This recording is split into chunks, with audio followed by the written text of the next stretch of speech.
Seguro de Auto Consorcio. Presenta CNN Prime.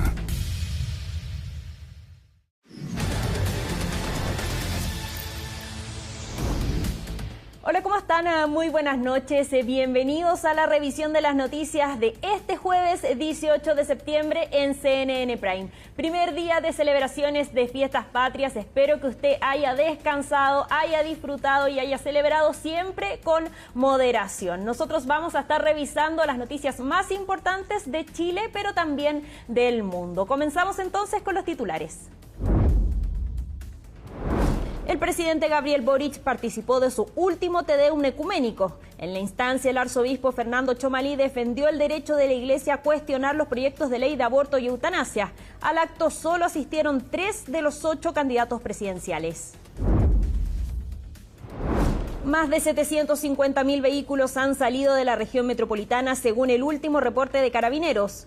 Una persona murió tras un accidente de tránsito en la región del Biobío y se ha retirado a 42 personas de circulación por conducir bajo efecto de alcohol o drogas.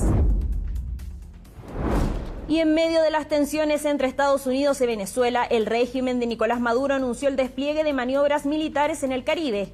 Se movilizarán 2.500 soldados a la isla de Orchila, pleno Caribe venezolano.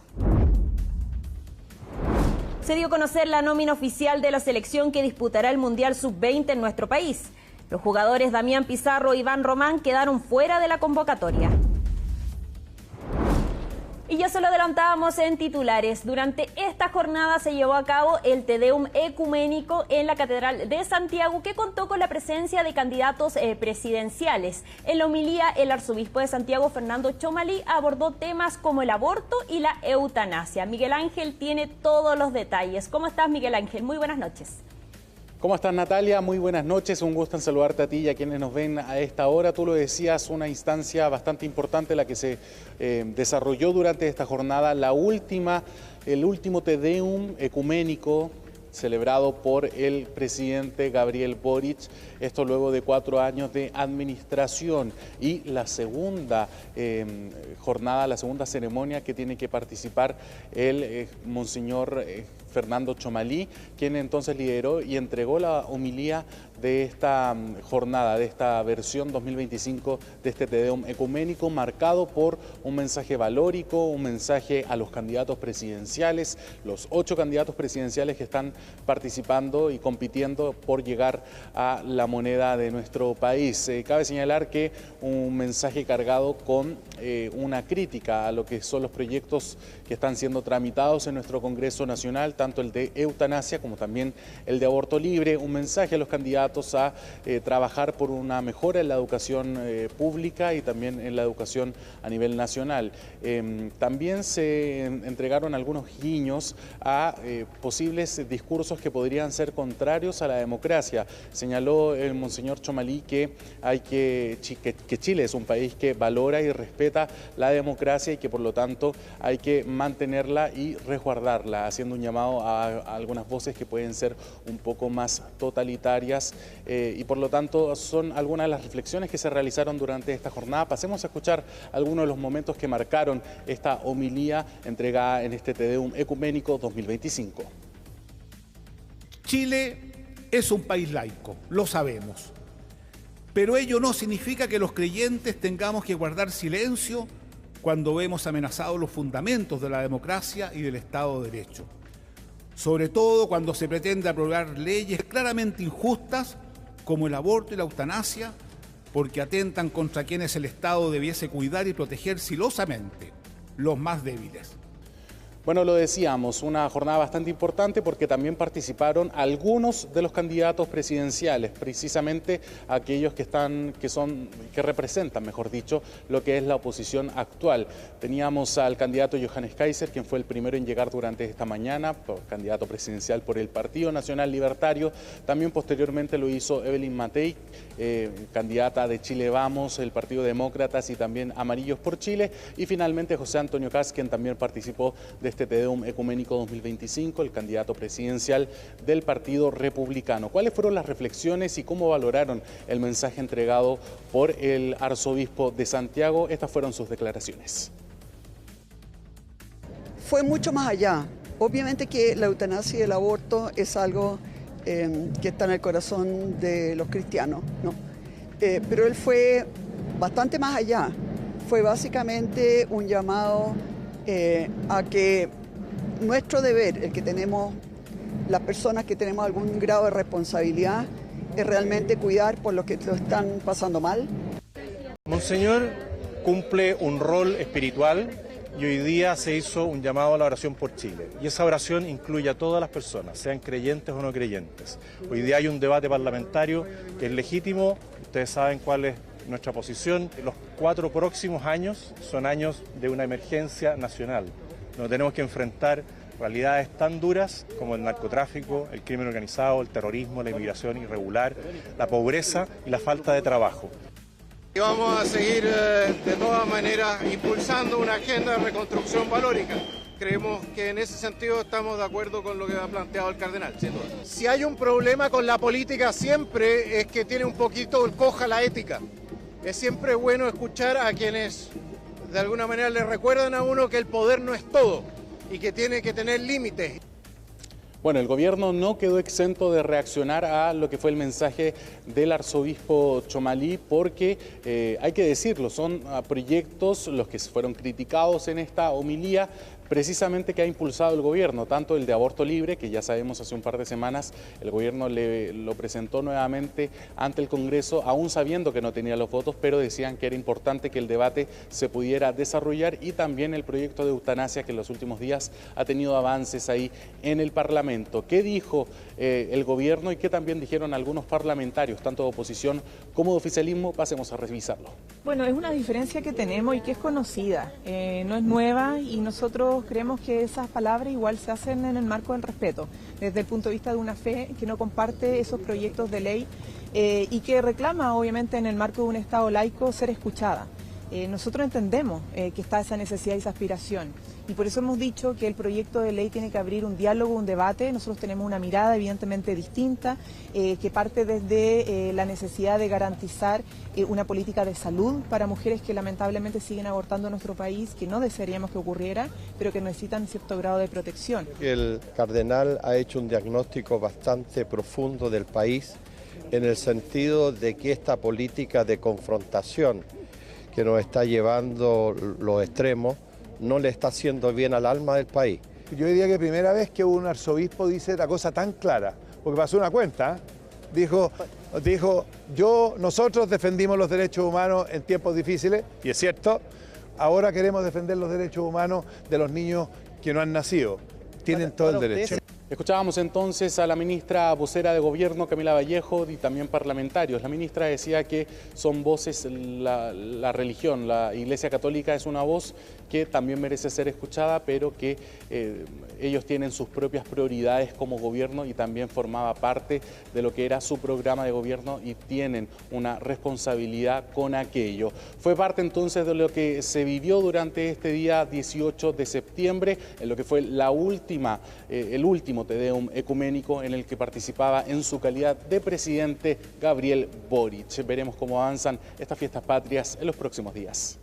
Muchas gracias, Miguel Ángel. Y tras participar de su último Te Deum ecuménico, el presidente de la República, Gabriel Boric, realizó el tradicional esquinazo en La Moneda. En la instancia, el mandatario hizo un llamado a los candidatos presidenciales a tener una perspectiva histórica de cara a los comicios.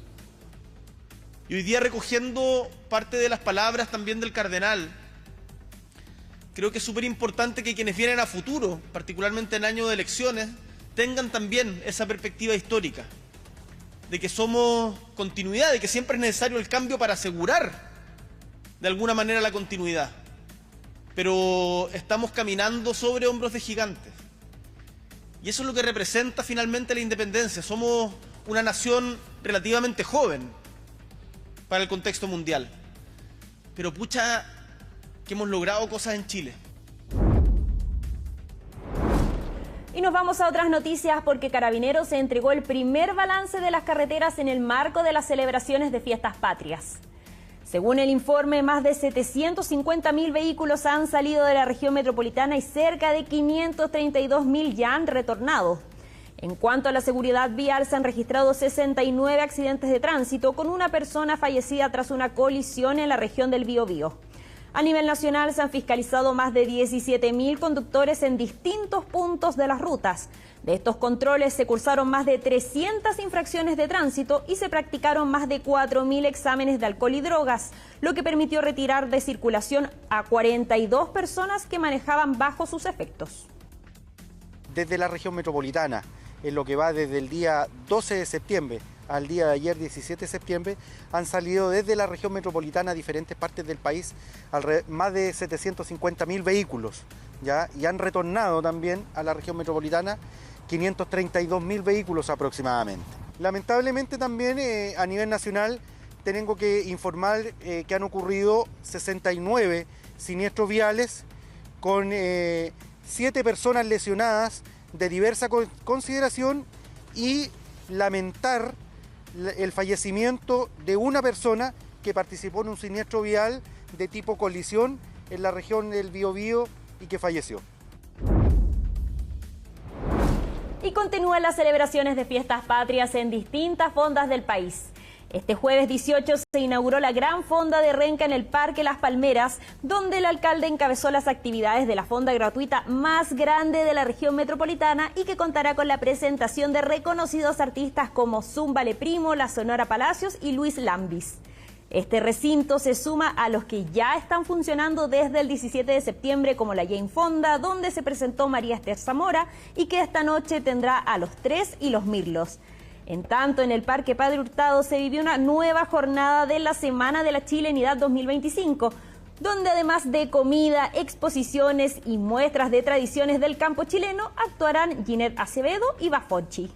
Trabajamos mucho junto al equipo municipal para este momento, así es que está todo listo y dispuesto para venir a disfrutar de todas las instalaciones. Bueno, acá tenemos 24 cocinerías, tenemos un sector de barras, ¿no?, donde hay solo líquidos, tenemos el sector de los juegos criollos, el pueblito de los artesanos, que tiene 30 otros puestos, tenemos food trucks, tenemos una granja educativa, donde los niños pueden venir a disfrutar también de forma gratuita con animales de granja, tenemos el cuecódromo, que va a estar el 100% del tiempo animado por nuestra mesa del folclore, y por cierto nuestro escenario principal, donde también hay una programación que todos los días tiene un grupo principal. Y aquí los precios son económicos, como dijo nuestro alcalde, tenemos una comisaría, tenemos seguridad, tenemos estacionamiento. Terremoto lo tenemos a 5.000 pesitos, a 5.000 pesitos el de medio litro.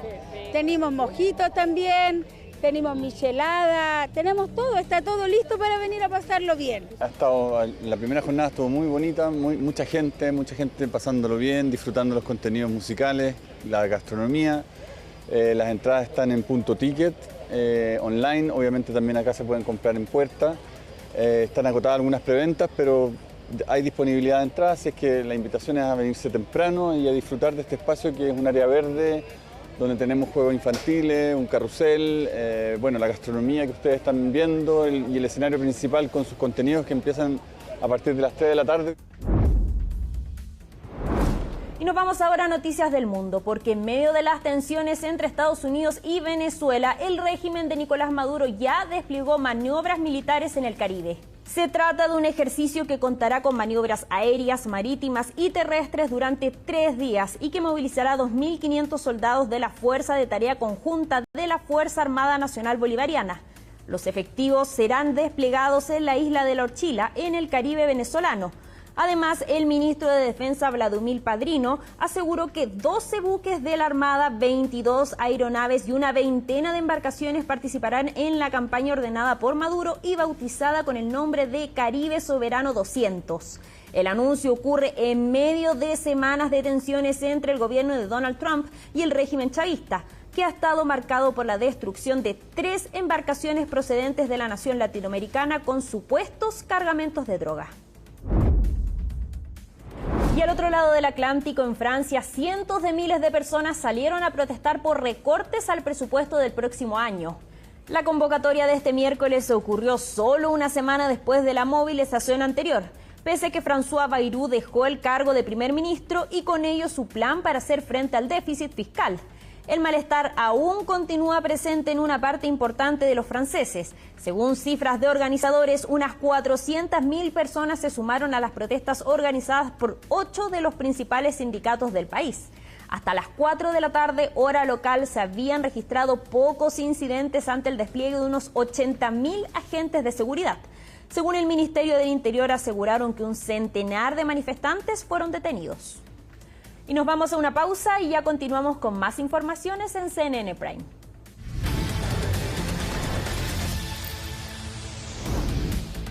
Y continuamos con las informaciones en CNN Prime. Y si tuviéramos que hacer una radiografía de la generación Z, podríamos decir que son la primera generación que nació completamente conectada a Internet, pero que también, a diferencia de las otras generaciones, tienen conciencia sobre la salud mental. Miranda Aspe reportó el tema y nos cuenta todos los detalles en el siguiente informe. No conocen la vida sin el celular, se preocupan por su salud mental y utilizan términos como ghosting, love bombing y gaslighting. Son los nacidos entre 1997 y 2012 aproximadamente, la llamada generación Z o Centennials. Es una generación que claramente se contacta, habla mejor o habla diferente a través, digamos, de las redes sociales. La primera generación que nació con la pantalla en la mano, por así decirlo. ¿En qué sentido? Que desde el inicio de su desarrollo, las relaciones han estado marcadas por el uso de dispositivos electrónicos, ya sea celular, computador. La presencialidad, los mensajes o videollamadas. Nunca han habido tantas maneras de estar conectados. Sin embargo, paradójicamente, estudios muestran que son quienes más se sienten solos. Los Centennials se relacionan de una manera particular. Incluso están experimentando una baja sostenida en su actividad sexual. Según datos publicados en Archives of Sexual Behavior, muestran que entre las personas de 18 a 24 años, el porcentaje que reportó no haber tenido relaciones sexuales en el último año aumentó de 24 a 28%. ¿Qué rol tiene la tecnología en esta manera de relacionarse con otros? Generalmente Instagram, TikTok, Twitter son unas aplicaciones que realmente ayudan a la comunicación. Y aunque si bien la gente se conoce, hay interacción social como el día a día, finalmente siempre se llega a las redes sociales. Siempre son, pásame tu Instagram, pásame tu WhatsApp y mantenemos comunicación y se empiezan a desarrollar más las amistades mediante ese ámbito. Siempre son por redes sociales, muchas veces a veces sí se conocen en persona, pero más que nada como siempre preguntando, oye, ¿cuál es tu Instagram? Las relaciones se dan principalmente en lo digital. Ahí ellos establecen estas relaciones, conocen gente, pero eso también te aleja mucho de la realidad o te produce mucha ansiedad, soledad. Entonces, por lo tanto, no están tan disponibles para establecer relaciones de pareja, tampoco para establecer relaciones como sexuales, sexoafectivas. En el fondo hay otro condimento en el desarrollo de la generación Z, que es la pandemia, obviamente, en donde hubo un relativo quiebre de la interacción física y pasó a ser todo absolutamente virtual. Entonces, durante la adolescencia también empezaron a emerger nuevas formas de interacción a través de los dispositivos, que durante 2 o 3 años se convirtió en la única forma de interacción. Pero algo está claro. Siguen teniendo lo mismo de base, que es la necesidad y el anhelo de vincular. En medio del auge de programas de citas y realities centrados en la búsqueda del amor, algo es cierto. Nuestra biología lo dice. Todos buscamos afecto, incluso a través de las redes. Facilita un poco la comunicación las redes sociales, sin embargo, también te limita el estar presencialmente y compartir presencialmente con otras personas. La gente se conecta mucho por mensaje y a mí realmente no me gusta eso. Es difícil conocer gente que tenga tus mismos intereses o cosas por el estilo, así que las herramientas online son bien útiles para encontrar personas con tus mismos intereses. Porque hay gente que le gusta más conectar con persona a persona y otros como más virtual. Así como la cita online o cosas así. Según un estudio de la aplicación de citas Hinge, 90% de la generación Z quiere una relación amorosa, pero más de la mitad prefiere no intentarlo. Es más limitante para mis habilidades comunicativas. Para mí, mis habilidades se desarrollan mucho más cuando estoy presencialmente hablando con una persona. Mis amigos no tanto, son como más reacios a tener como parejas estables. ¿Qué otra mentalidad? ¿Son más libres? Claramente llevan a tener una noción de que esto pasa rápido, de que se puede escoger, que no es necesariamente lo que se hace en vivo con una persona frente a frente, cuando antes claramente todo eso se daba en vivo de manera inmediata y de manera distinta. Pero eso también va dependiendo de la persona y cómo, digamos, se va exponiendo y cómo lo va modulando con quién tienen al frente. No todo es negativo. La generación Z, a diferencia de otras como millennials o baby boomers, son los que más consultan por su salud mental y eso tiene un impacto en sus relaciones. Mejora la comunicación, fomenta vínculos más transparentes y crea una mayor conciencia sobre sus límites y necesidades. El estigma ya en esta generación ya no está presente. Yo creo que incluso podemos ir un poquito más allá. Es algo positivo. Y pese al avance de la tecnología y las oportunidades que nos entrega, los expertos coinciden en que lo presencial es irreemplazable. Tanto en lo que es relaciones de pares, amigos, amigas, así como también lo que es relaciones románticas, yo celebro que las personas, digamos, vuelvan un poco más a lo clásico, ¿no? Porque la interacción entre pares, digamos, estas redes significativas que tenemos, tanto románticas como sexuales y de amigos, han pasado millones de años de evolución para generar aquellas que nosotros tenemos. Que exploren, que conozcan, pero que no olviden la importancia que significa el contacto humano genuino. En un mundo conectado por lo digital, el gran desafío como adultos es escuchar de manera activa y estar presentes para enseñarle a la generación Z a fortalecer el vínculo más importante, el presencial.